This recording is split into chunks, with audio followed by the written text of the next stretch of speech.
चौटाला जिंदाबाद जिंदाबाद जिंदाबाद इंडियन नेशनल लोकदल पार्टी जिंदाबाद जिंदाबाद जिंदाबाद हरियाणा शहर भाई अभय सिंह चौटाला जिंदाबाद जिंदाबाद जिंदाबाद। इंडियन नेशनल लोकदल पार्टी के प्रदेश के महासचिव, पूर्व में रहे विधायक डॉक्टर रामकुमार सैनी जी, जिला के अधिकारी अकादमी के सदस्य, पूर्व मेरे घुआना से प्रत्याशी गुप्ता जी, रखवाल जी, बहुत ही मान और सम्मान की और गांव के बालू भूसाणा जी, रमेर पहलवान जी, जितेंद्र धानक जी, जिले से आए हुए खिलाड़ी साथियों, गांव के बुजुर्गों, नौजवान साथियों, पत्रकार छायाकार दोस्तों,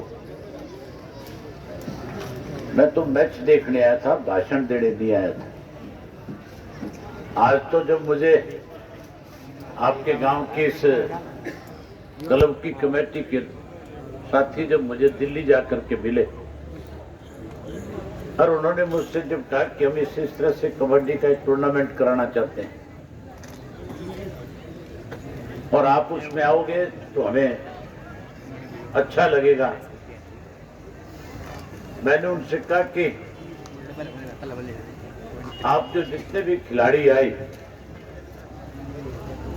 वैसे तो बुढलाना गांव सदा से इस बात के लिए बहुत फेमस रहा है कि बुढलाना की जो गौशाला है वो अकेले बुढलाना की न होकर के 22 गांव की गौशाला बनाई गई और बुढलाना गांव का सबसे बड़ा सहयोग रहा। बुढलाना के भाईचारे ने सदा आपस में आपसी तालमेल बना करके एक दूसरे की मदद करी। मैंने जो कमेटी के सदस्य गए थे उनसे पूछा था कि जो कबड्डी के खिलाड़ी आएंगे उनको कहां ठहराओगे, किस तरह से उनके खाने की और की व्यवस्था करोगे। बड़ी संख्या में खिलाड़ी जब आएंगे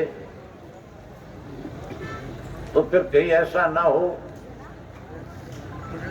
कि वो खिलाड़ी आपसे एक अच्छा इंप्रेशन दे करके जाने की बजाय कहीं इस बात की चर्चा ना करें कि हम बुढलाना में खेलने के लिए गए थे लेकिन हमें सुविधा के अभाव की वजह से दिक्कत हुई। बधाई देता हूं मैं कमेटी के सभी सदस्यों को इस बात के लिए। जब मैं यहाँ आया और मैंने पूछा, सरपंच साहब से बात करी और जो साथी थे उनसे पूछा कि इन सबका किस तरह से अरेंजमेंट आपने किया, उन्होंने बताया कि ना केवल हमने उनके ठहरने का बंदोबस्त किया है बल्कि खाने का भी पूरी तरह से, चाहे वो दर्शक है, देखने वाले लोग हैं, उनका भी, खिलाड़ियों का, सबका खाने का बंदोबस्त की गांव की तरफ से है। इसलिए आप सब बहुत बधाई के पात्र हो।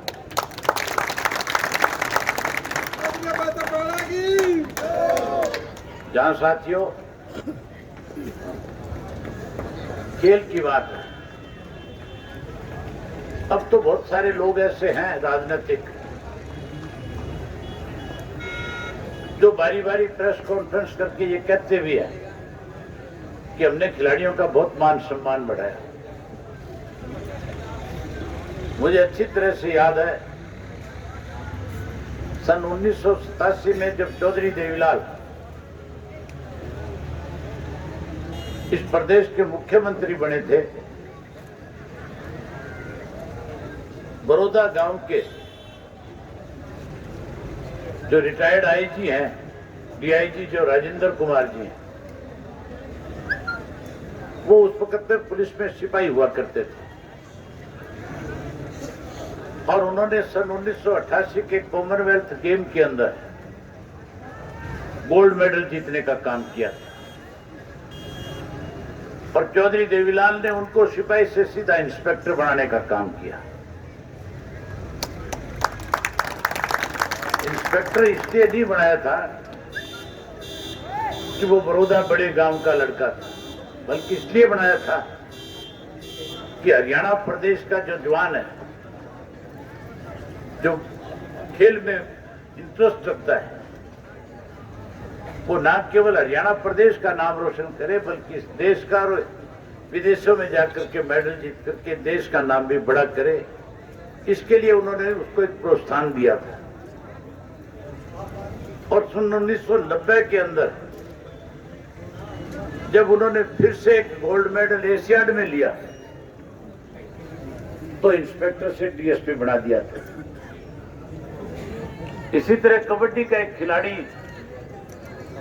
ओम प्रकाश नरवाल था, जो आजकल पुलिस में जींद का एसपी लगे हुए हैं, जो डीआईजी के रैंक तक पहुंच गए। वो भी पुलिस के अंदर सिपाही के रूप में भर्ती हुए थे। चौधरी ओम प्रकाश चौटाला और चौधरी देवीलाल ने उसको आईपीएस बनाने का काम किया। हमने न केवल नौकरी और रोजगार दिया बल्कि हमने एक ऐसी स्पोर्ट्स की पॉलिसी बनाई थी जिसकी वजह से आज पूरे प्रदेश के अंदर हर माँ बाप की इच्छा होती है कि मेरा बच्चा एक अच्छा खिलाड़ी बने, जिससे मेरे गांव का, परिवार का, प्रदेश का नाम बढ़ा हो। वहीं हमने उसको आर्थिक रूप से कैसे मजबूत हो, इसके लिए साथियों एक स्पोर्ट्स पॉलिसी में धनराशि का दायरा रखा था। 2000 के अंदर जब चौधरी ओम प्रकाश चौटाला प्रदेश के मुख्यमंत्री थे, उसी साल ओलंपिक की टूर्नामेंट हो रही थी। ऑस्ट्रेलिया के सिडनी शहर के अंदर ओलंपिक था। मैं उस ओलंपिक में गया हुआ था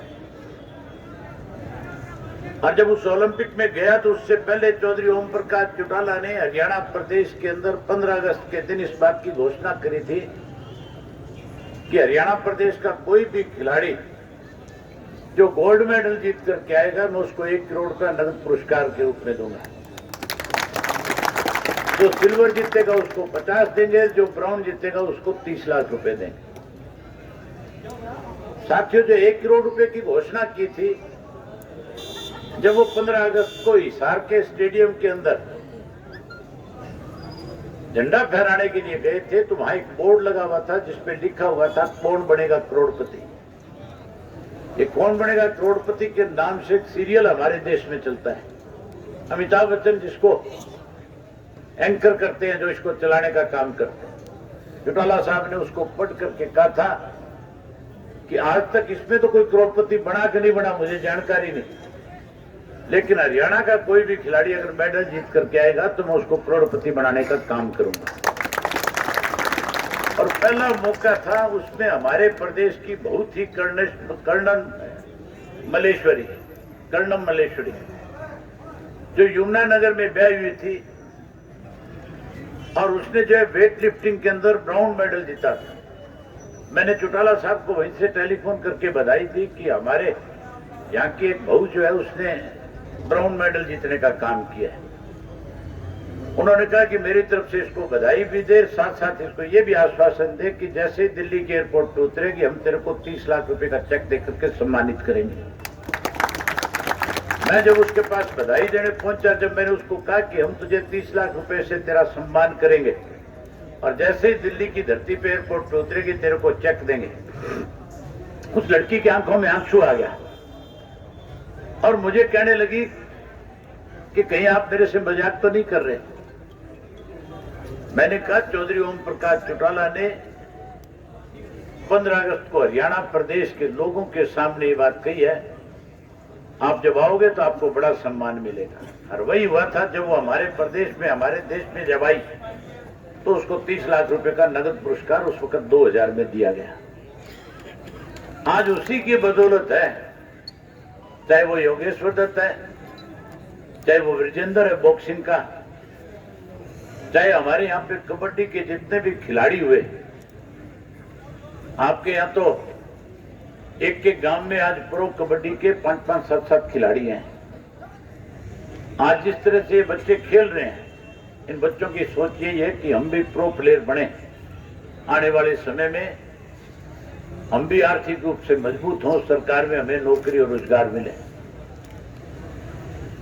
लेकिन जिन सरकारों ने, इनकी जिम्मेवारी ये बनती थी पिछली दोनों कांग्रेस और बीजेपी की, कि खिलाड़ियों को और ज्यादा प्रोत्साहन मिले, उसके लिए उनको खेल की सुविधाएं ज्यादा से ज्यादा प्रदान करें।